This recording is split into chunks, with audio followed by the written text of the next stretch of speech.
In recent history, the Steelers have started slow to their seasons. How can they turn that around? We'll talk about that here on the Locked On Steelers podcast. I'm your host, Chris Carter, joined by Josh Taylor today. Let's get into it. You are Locked On Steelers, your daily Pittsburgh Steelers podcast, part of the Locked On Podcast Network, your team every day.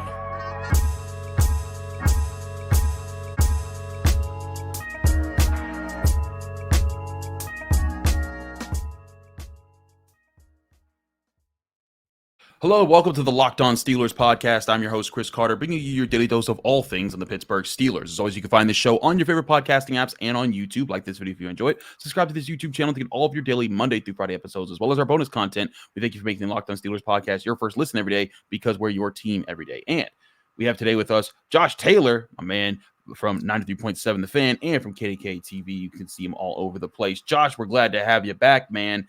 How you been? It's good to be back, man. I know I said this last week that I couldn't believe we were 2 weeks away from training camp. We're like, less than a week now? It's crazy. It's absolutely insane. And for some reason, I can't do math because I almost said 18 days. But we're less than a week away from training camp. Shows you how much I've slept recently. But it's been a crazy time to, kind of add everything up and realize, wait a minute, not only are we this close to training camp, you're going to be short one preseason game. So we're technically even closer to the start of the season. Yes, so we are. Wrap your mind around that. We'll be kicking this thing off soon enough. Crazy to think. Now, just a reminder, this show was pre-recorded on Tuesday. I'm on vacation for the rest of the week, all through next Monday. So there will not be there if there's any brand new news. Sorry, we're not covering it. But we're looking at some other things here. One thing that came up that it's funny. It came up twice this week for me, and Mark Caboli said it on our Wednesday episode, and then a caller talked about it in a call-in to our call-in line. By the way, if you ever want to call into the Locked On Steelers podcast, all you got to do is call 412-223-6644. Leave your name, where you're from, and keep your question under a minute. We'll get you on the show. And if you donate to the Cystic Fibrosis Foundation campaign we have going, you can guarantee that your call will be heard on the air. We had a caller call in for this one, all the way from North Platte. From North Platte. I think it was Nebraska. We had a question in here. Bryce, give me a question. Hey, Chris. This is Bryce Langmeyer from North Platte, Nebraska. My question is, it feels like we get off to a slow start every year as the Steelers. I'm just wondering, now I'm seeing reports of Kenny not being able to get the full reins of the offense.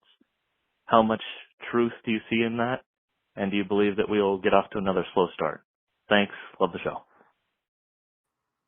Bryce, for your call in. We appreciate everyone who does call into this to the Locked On Steelers podcast. But let's get into this, because I think that there's some interesting context into everything. One thing I always like to do is, when we talk about seasons and everything, it's always important to talk about what happened in those seasons that led to what happened, what those were like.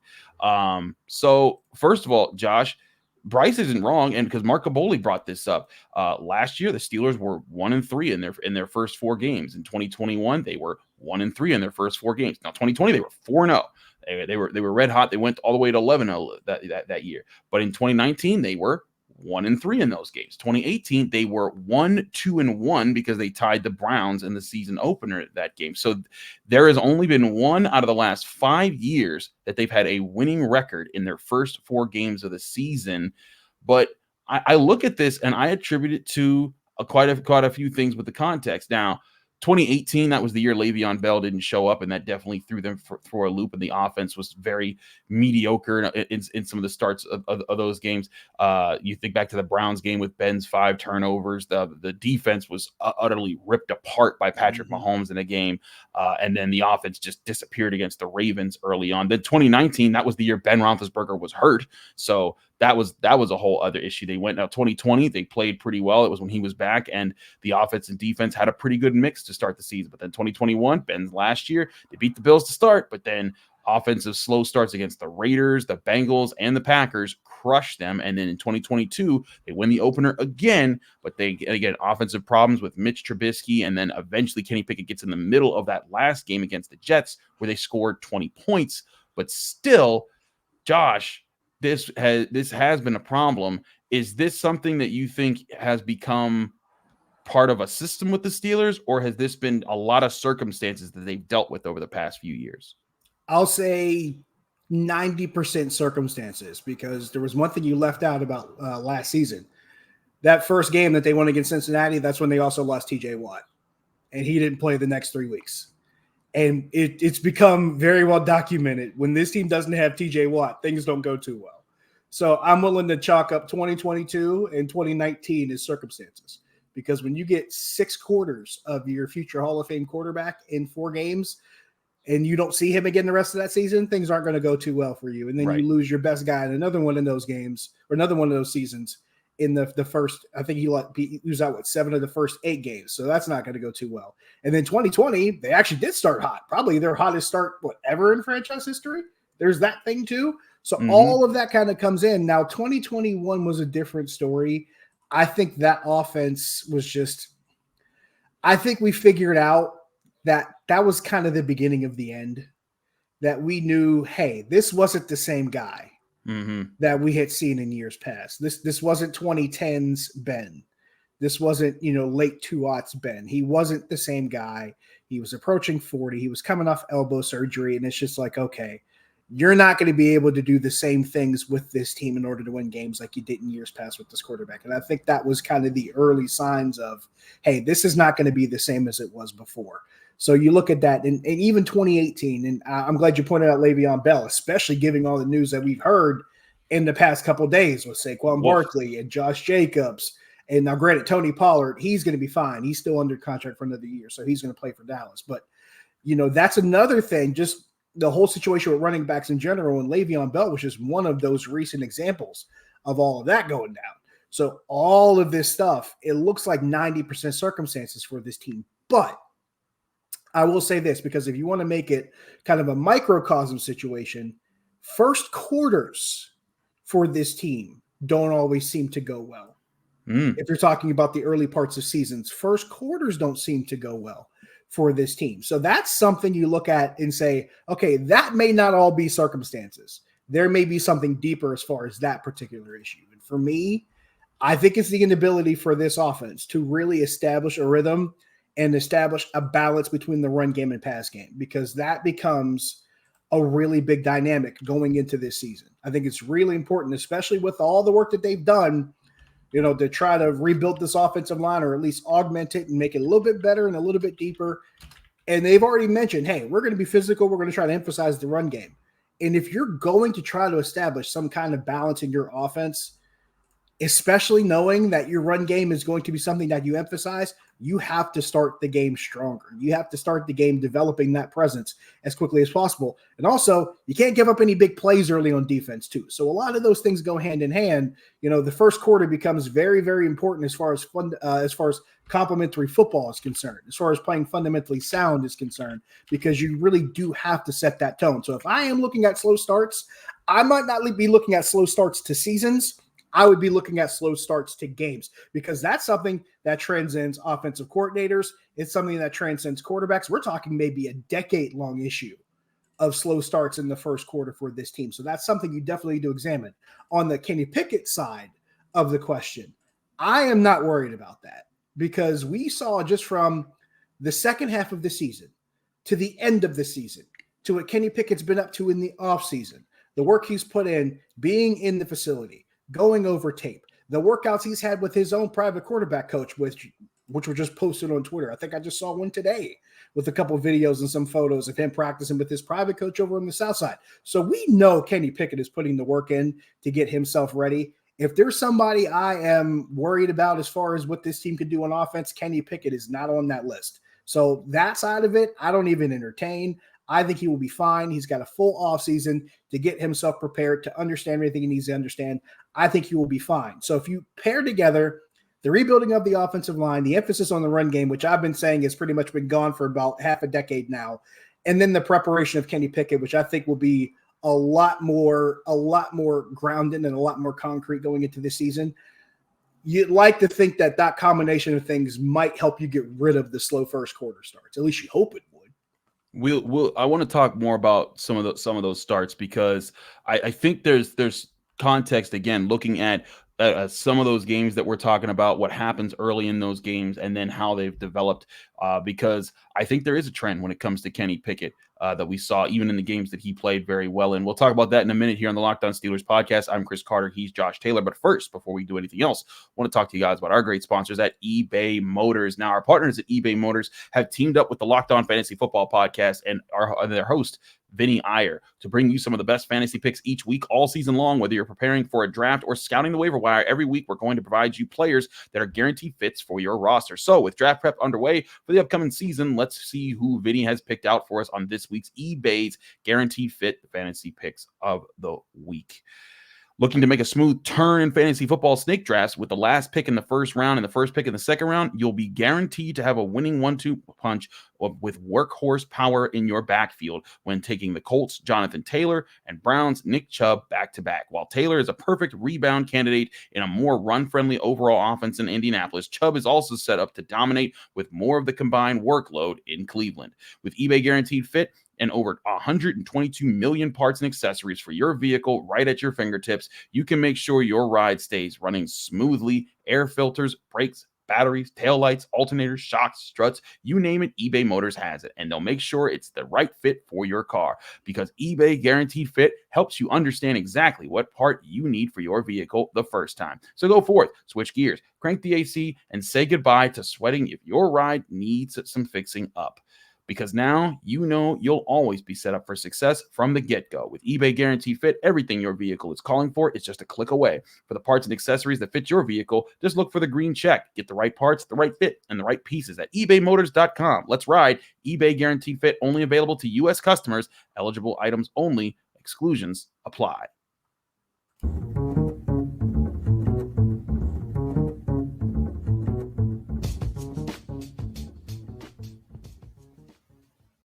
Back here in the Locked On Steelers podcast, I'm your host, Chris Carter, here with Josh Taylor. Josh, let's get back into this slow starts topic here, because I think there's also, some talk about just, when you talked about it's not just slow starts in seasons, but slow starts in games. Now, I also want to point out the Steelers have also, while they have been 1-3 in the last 3 out of the last 4 years, they've also been 1-0 in the past 3 straight seasons, which is kind of crazy when you think about that, because they beat and 1-0 against good teams. They beat the Bengals this past year. They beat the Bills the year before that. The Giants not so much that year, but still back-to-back really good teams that they've beaten. And on the road this year, they get the Niners at home. I want to get Josh's thoughts on the first 4 teams in a little bit here, but before we do any of that, I mean, Josh, we look at some of the things, and I think back to something that you were talking about with the offense. I think back to the best games from last season, towards the end of the year, even when they were playing well. It was towards the end of the game when Kenny Pickett had gotten a feel for the opponent and he had to have the biggest drive, that the offense was clicking the best. Now the defense, they were coming in, they were kicking butt a lot in those games. They allowed 10 points to the Raiders, 13 to the Ravens, and 14 to the Browns, and 16 to the Panthers. And they only allowed 16 points to the Ravens in a game where the offense had like 4 turnovers or something like that. They didn't give up more than 17 points in their last, I believe it was 7 games that they had. So what are your less? That sounds like a familiar number. Like you don't totally bring that up every time you're on this show or anything like that. Yeah, but not at all. Not at all. But I think it's the defense we're talking about here. But that holds down the fort. But the slow starts mostly comes from the offense. This stemmed a little bit towards the end of Ben's career. Of course, the year when Ben didn't play, and then it definitely happened with Mitch Trubisky last season. But even in games, it's something that Kenny Pickett was dealing with there. And I wonder what leads to that problem. Is it him being a young quarterback and figuring things out? But it was also a problem for Ben in a lot of games, especially late in his career. It's so tough because they're different quarterbacks, and I think they were dealing with different issues. I think Kenny Pickett last season, I think part of it is him being a rookie quarterback, and you know that teams are going to look at you differently. It's one thing when you're going into a game in college where teams have an idea of what you're going to do, and when you're going into an NFL games where teams just know for the most part what you're going to do. They already know what your tendencies are. They already know what you're susceptible to, and they're probably placing their entire game plan around what your weaknesses are. So for Kenny Pickett particularly, I think a lot of it was him trying to get a feel for the game and him being a rookie quarterback, because there's so much information that you have to process in real time, especially when you're a rookie quarterback. There's different situations you might not have been through yet, or certain situations that you're still learning how to get through. Like there were certain things that he was working through as far as, which times to throw the ball away, which times to try to make a play, which times to be aggressive, and which times to say, you know what, live to fight another day. And he had to work through those. But he got better with those as time went on, because you think about the game against the Jets and then the game against the Dolphins. But then you see those last 6 or 7 games of the season where it seems like he could not make a mistake when the ball came out of his hand. Like he knew either to try to get it to a receiver or just get it out of harm's way. He had figured that part out. I will say it comes back to, and this is something that probably encompasses both quarterbacks, you have to be able to establish what your offense is going to be able to do.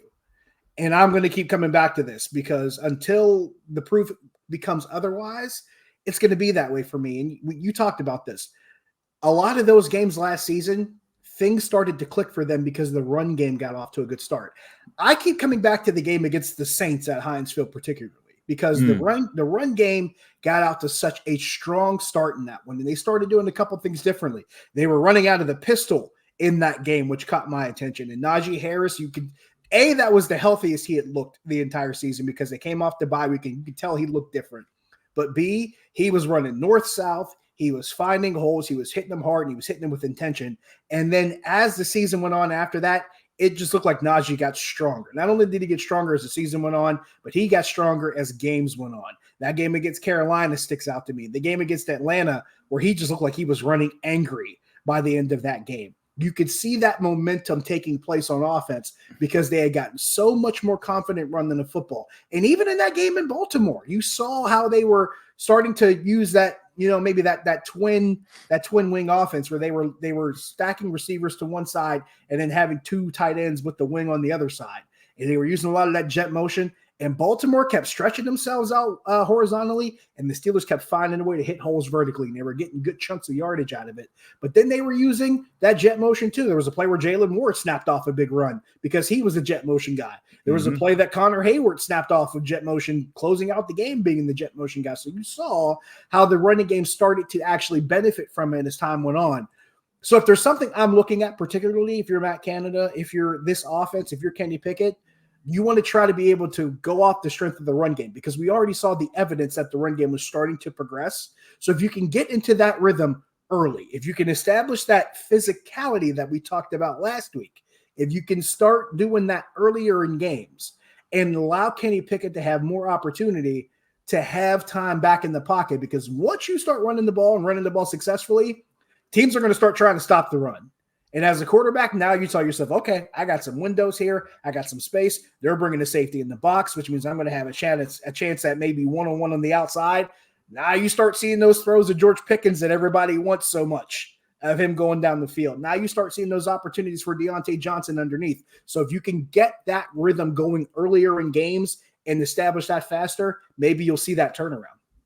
Maybe you will. But again, I want to emphasize something that I think is also important here. We're talking about the slow starts. This isn't just a Kenny Pickett problem. I think that you could point to recent history for the Steelers. Since 2018, the Steelers have the fewest yards per play in the first quarter and the fewest touchdowns in the first quarter in all of the NFL. They average 4.71 yards per play. That is tied with the Jets for dead last. They also have had 25 first quarter touchdowns, which is tied with the Washington Commanders for dead last. And this is combined over the last 5 years. This isn't one just season here or there. It's 2018, 19, 20, 21, and 22 all combined. Which makes it not only a Matt Canada problem, folks. Keep that in mind. I mean, this predates Matt Canada. This is a Randy Fichtner issue too. This is a Randy Fichtner issue, and maybe this gets attributed to Tomlin as well, because they are a team that the Steelers have been a team that has had really successful offensive seasons, and under Todd Haley, I think they were a team that was able to score a little. They had preset plays early on. They tied for, and here's again where I to go back to. I think that it emphasizes, and we'll talk more about this after the break. I think it emphasizes just how much rebuilding has gone on in Pittsburgh, because in 2017, just alone, the Steelers were tied for 9th when it came for touchdowns in the first quarter. They had 8 in just that year. So we're talking about almost a third of a total of 5 years since then that they of how good they've been at scoring and using offense in the first quarter. And again, it's not the defense. The defense often comes in and shuts it down early, and they're pretty good early on. The defense gets first quarter touchdowns a lot. You know what? That's actually funny. I think it's actually funny. You're not lying. I mean, the pick six against Minkah Fitzpatrick had to set it off against the Bengals last year was a huge part of why they won that game. The fumble in the playoff game against Kansas City that they recovered and scored a touchdown on. Yep. So that's where I'm at here, Josh, is that I keep looking at this and I keep thinking, man, like this could be a problem, but who can turn it around? I think part of the problem, though, is acknowledging this team has been in rebuild mode for more than just a year. I think that, as much as 2020 was successful in being an 11-0, that was still part of they need to see how much longer Ben Roethlisberger would be with them, because their future needed to change as far as who was going to run the offense and what was going to be the emphasis moving forward. I want to talk more about that topic on the other end of this break here on the Locked On Steelers podcast. I'm your host, Chris Carter, here with Josh Taylor. We'll be right back.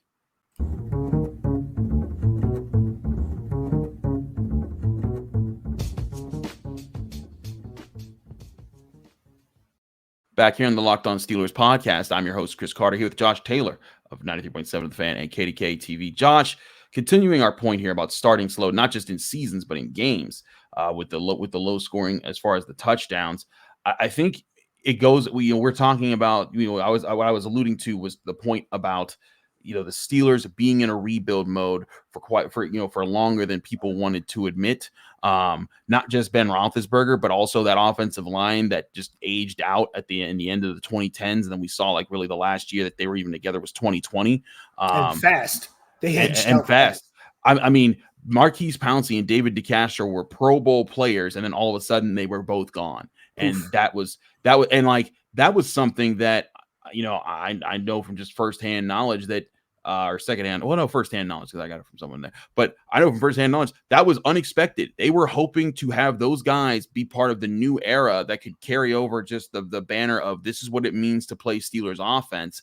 And Marquise Pouncey was just too hurt up for his age, and he couldn't really do it anymore. And they realized, like, yeah, he's lagging. But then David DeCastro suffered an injury that he never could recover from, and he was done in the NFL. So you lost 2 first-round picks on top of Ben Roethlisberger after just already losing Antonio Brown and Le'Veon Bell to other premier players, and not to mention your defense lost Ryan Shazier, years before that, and Stephon Tuitt ended up retiring. There was an exodus of talent the Steelers had to deal with, and on both sides of the ball, but especially on offense. And I think that gets overlooked in some of the offensive struggles that we're talking about here over the past 5 years, and especially over the past couple years. Yeah, let's stick with the offensive line, because you talk about Marquise Pouncey, David DeCastro being gone. But there was also Ramon Foster and Alejandro Villanueva. They were gone too. Like that whole, everybody pretty much except for Chooks gone, and Marcus Gilbert had left before those guys did. So that whole group pretty much turned over in all of 2 years. It didn't take very long at all to see an entirely different group on the offensive line. So now you're Ben Roethlisberger. You're looking at this offensive line going, wait a minute, these aren't my guys. I had my guys previously. We did a lot more with this group, and now all of a sudden you don't have your guys around you anymore, whether it's on the offensive line or at the skill positions. That's Le'Veon Bell. That's Antonio Brown. That's Heath Miller being pretty much your old reliable at tight end. He was gone too. So this entire group completely turns over in a matter of less than half a decade. It wasn't like there were just one guy leaving here and one guy leaving there. No, we're talking about a 2-3 year period where all names and faces have completely changed. And that's something that not only did we not anticipate it, I don't think we really understood how big of a transition that would be. Because when you're used to seeing something for so long, you say, oh, okay, you just kind of make adjustments and you keep on trucking, because that's how this organization's always been. It's always been next man up. Well, that transition didn't look as smooth as the other ones had been. And then it really started to come to a head, like you mentioned. 2021, I thought, was when it really came to a head, because now you're realizing, hey, wait a minute. It's not the same group in front of the quarterback. It's also not the same quarterback. So now you're trying to figure out not only how to make those adjustments without the same guys, and then, oh, wait, you got the guys coming in behind them that are either rookies second or third year players, or in Deontay Johnson's case, the year he really came of age was really the COVID season. So how much do you really put stock into how much he was really able to develop there? Or I should say the 2019 season before the COVID year. So he had the 2019 season without Ben Roethlisberger. Then he had the 2020 season after that. You're looking at going, how does all of this really add up as far as how a team develops? So yeah, it comes back to what I said in the first segment, talking about 90% circumstances. That's something that all adds up here. But now you turn the page. Yep. And you realize, wait a minute. Now you got Deontay Johnson with a little bit more time under his belt. You got a third-year running back. You got a third-year tight end. You got a second-year receiver who's going to be really dangerous. You got arguably, I'd say, the best tackle in that draft that came out in Broderick Jones, who saw the best pass rushing competition in the country for his entire 3 years down in Athens. You got that guy. You bring in a guard off of one of the best offensive lines in football all of last season, and he played every game, playoffs, regular season, and Super Bowl included for that unit in Isaac Seumalo. Now you got an entirely different group, but not only are they better as far as talent, they're also experienced as well. So that changes the entire dynamic as far as how you're going to expect, or should say what you're going to expect this offense to do in opposed to, or as opposed to what we've seen in the past couple seasons.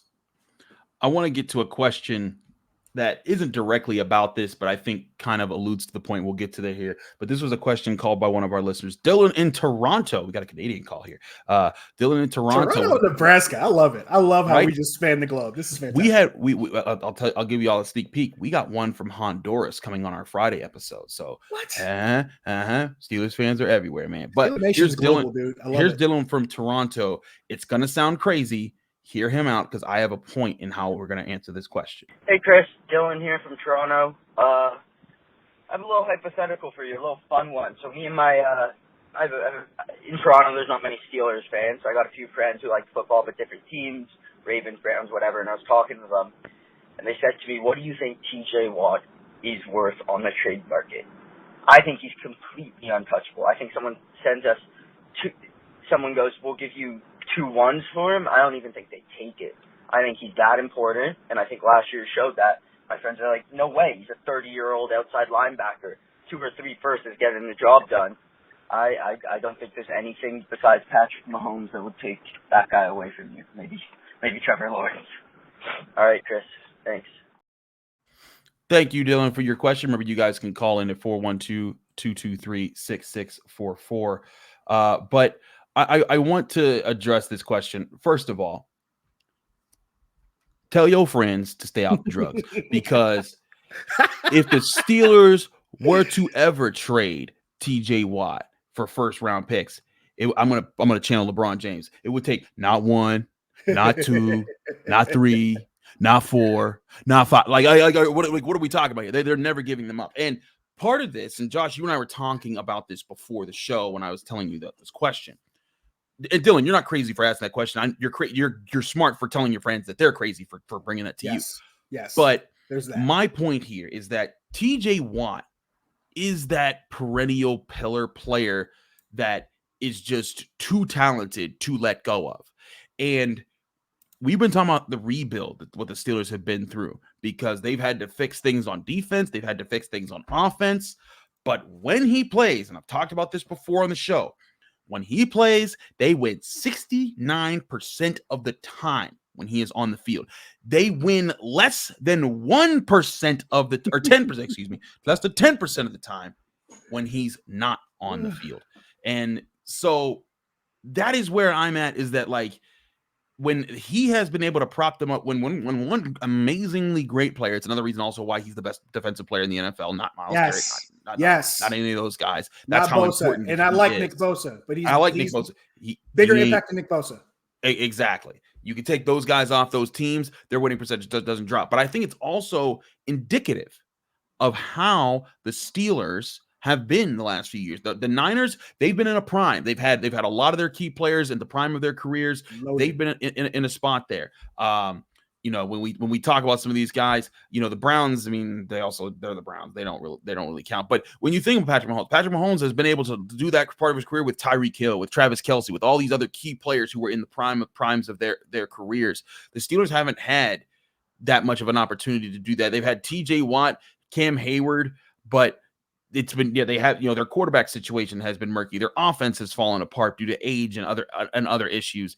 And to me, that is indicative of just where they've actually been. People talk about why haven't the Steelers been more successful in the postseason the last 4 or 5 years.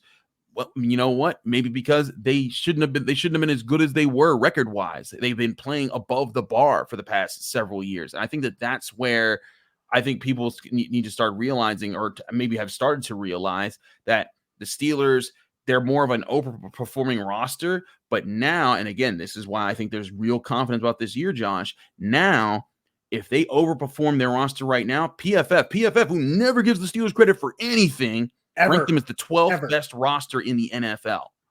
So if they overperform and they really are the 12th best roster in the NFL, they're not just a playoff team. They're getting playoff wins this year. And I say wins with an S on it. That's if injuries don't get in their way and all these other things. But if they do overachieve this year, as far as their talent-wise, I think it takes them a lot farther than anyone suspects. Hey, Dylan, by the way, tell your friends TJ Watt's only 28. Remind them of that part, too. That's another thing that's crazy. He has almost 80 sacks, and he's 28. Like, do with that whatever you will. That's one thing. Set that to the side, because that's already insane. There's so much I could continue to stack on top of everything you've brought up here. So I'll augment it with this. And you talked about TJ Watt and Cam Hayward, and this is one of those things where you kind of come back and you ask yourself, how did 2019 happen?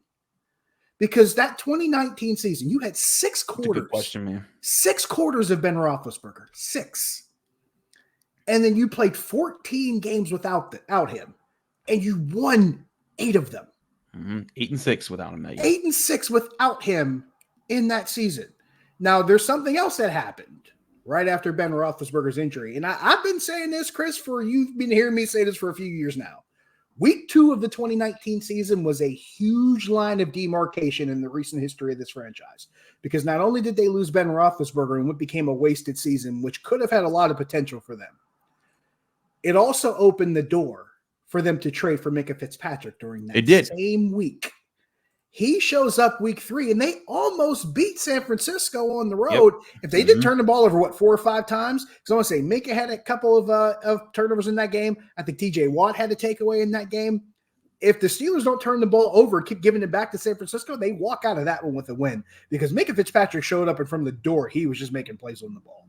So all of that, when you talk about the impact of just those 3 guys on defense, Cam Hayward, TJ Watt, and Minka Fitzpatrick, we could talk about each of them individually, but the 3 of them together and what they've been able to do with this defense and make it as good as it's been, and be able to do what they've done, considering all that turnover and transition and rebuilding we've been talking about.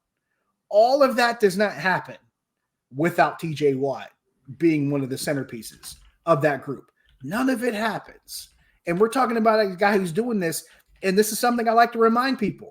When TJ Watt got drafted by this team, he was entering his 2nd year playing linebacker. He had only been playing linebacker at Wisconsin for a year before he got drafted as a first rounder and started the first 5 or 6 years of what's on pace to be a Hall of Fame career. So you take all of that and remind yourself, hey, he's doing this in a situation that's not ideal for a player to have this kind of early start to his career. And you take all that, and I agree with Dylan. I don't know if you can put together a really good value for TJ Watt. This is one of those things where, you might take the phone call just so you understand what his value might be on the open market. It doesn't mean you're necessarily going to make a move. But Siri's telling me she doesn't understand. I don't understand. But for me, and if this is me talking, if I'm Omar Khan, and I'm not taking this phone call, but if I were to listen, you better come with multiple picks, and you probably need to come with multiple bodies, because it's going to take players and draft picks to replace the value of what TJ Watt brings to this team. I've never heard of a player where his team wins 69% of the games that he plays in and 9% of the games that he doesn't. I've never heard that before. Not only have I ever heard that stat, just that gap in between, that 60% disparity in between. I don't think I've heard of that either. There's quarterbacks that you can't find that disparity for, including the one that just retired from this franchise. Even that disparity isn't there. But you can't bring that part up because some people get mad.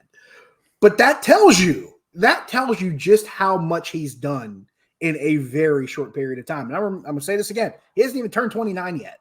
That's what's scary about what he's done so far. And he missed 7 games last season. Just imagine if he played more than 10 games last year. Just imagine how much more he could have done to make those career numbers look better. I guess I'll add all that up and say this. It's hard to find a player, especially on the defensive side of the ball, that is worth that much in today's game. In a game where everyone talks about, oh, it's a passing league and quarterbacks are so valuable, things like that. Well, we could find one guy who wasn't a quarterback who's changed his franchise's fortunes more than one time. Matter of fact, quite frequently in a very, very short span. And his name is TJ Watt. I hear you. TJ Watt has been that guy. That's why he wouldn't be traded. So Dylan, tell your friends they're crazy. They are crazy. They see, you brought up LeBron. You thought of other things. Stephen A. Smith came to my mind. Stay off the weed. Because that's what I'm thinking. I got Stephen A. Smith thing ringing in my ears when I hear about the trading TJ Watt. Indeed, here. That's our show here in the Locked On Steelers podcast. I'm your host, Chris Carter. He's Josh Taylor. Josh, let people find you, follow you, get more of your work. Social media, Josh Taylor HD. I'm pretty sure you can see it at the bottom of the screen. That is Twitter. That is Facebook. That is Instagram. That is Threads. That is pretty much anywhere I'm on social media. Also, CBSPittsburgh.com, KDKA.com, 937thefan.com. You can listen to 93.7 The Fan on the Odyssey app, just like you can listen to the Locked On Steelers podcast. Got to throw that out there. So after you're done listening to the show, go check me out on The Fan. You can do that too. Absolutely. Thanks again, Josh, for being on the show. I'm your host, Chris Carter. Follow me on Twitter and Instagram at Carter Cortez. Read my work at the Pittsburgh Post-Gazette. And find me here on the Locked On Steelers podcast Monday through Friday, breaking things down on your Pittsburgh Steelers. We got Friday. Jenna Hunter's back on the show. We'll break that down. Just giving y'all a heads up. Again, all these shows are pre-recorded. We might have to take a day off on Monday just because I'll still be on vacation, but we will see. I will try to get you guys a Monday episode. We'll see what happens there. You've earned the day. Take the day. You earned it. You know what? I think Josh has convinced me. I'm taking off Monday. You'll see me back on Tuesday because training camp does Players Report due on Wednesday. We'll get a lot of things here on the Locked On Steelers podcast. Thanks again. We'll talk to you soon right here.